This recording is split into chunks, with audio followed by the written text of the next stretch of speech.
একাধিকবার জিনা করলে আল্লাহ কি আমাকে ক্ষমা করবেন? আমি এত বড় গুনাহগার। আরে ভাই, তুমি গুনাহ করেছো,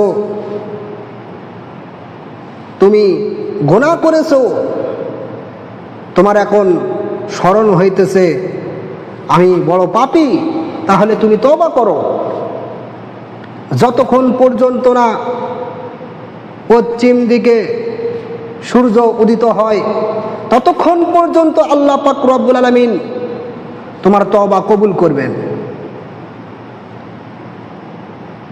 আল্লাহ পাক রব্বুল আলামিন কোরআনে কারিমের মধ্যে বলেন, কুল ইয়া ইবাদিয়াল্লাযীনা আসরাফু আলা আনফুসিহিম লা তাকনাতু মির রাহমাতিল্লাহ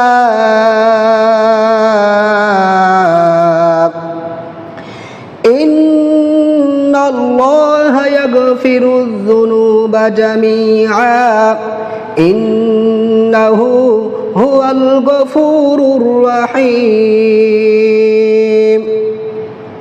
আল্লাহ পাক রব্বুল আলামিন বলেন, হে নবী আপনি বলুন,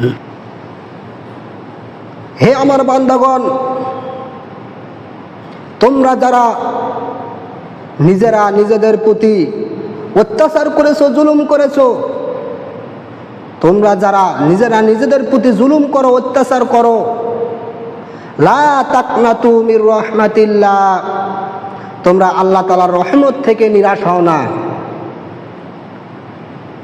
ইন্নাল্লাহা ইয়াগফিরুয যুনুবা জামিআ, আল্লাহ পাক রব্বুল আলামিন তোমাদের অতীতের সমস্ত গুনাহগুলোকে ক্ষমা করে দিবেন। ইন্নাহু হুয়াল গফুরুর রহিম, নিশ্চয় আল্লাহ ক্ষমাশীল এবং দয়ালু। আল্লাহ পাক রব্বুল আলামিন আমাদের গুনাহগুলোকে মাফ করবেন, তওবা করতে হবে। আরেক আয়াতে আল্লাহ পাক রব্বুল আলামিন বলেন, ইয়া আইয়ুহাল্লাযীনা আমানু তুবু ইলাল্লাহি তাওবাতান নাসুহা,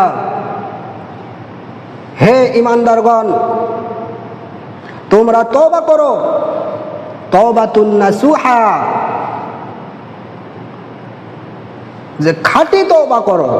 আমরা যদি খাঁটি তওবা করি, গুনাহ করতে করতে যদি পাহাড় পরিমাণ গুনাহ করে ফেলাই, পাহাড় পরিমাণ আমরা গুনাহ করেছি, আল্লাহ পাক রব্বুল আলামিন এই পাহাড় সমতুল্য গুনাহকেও আল্লাহ পাক রব্বুল আলামিন ক্ষমা করে দিবেন।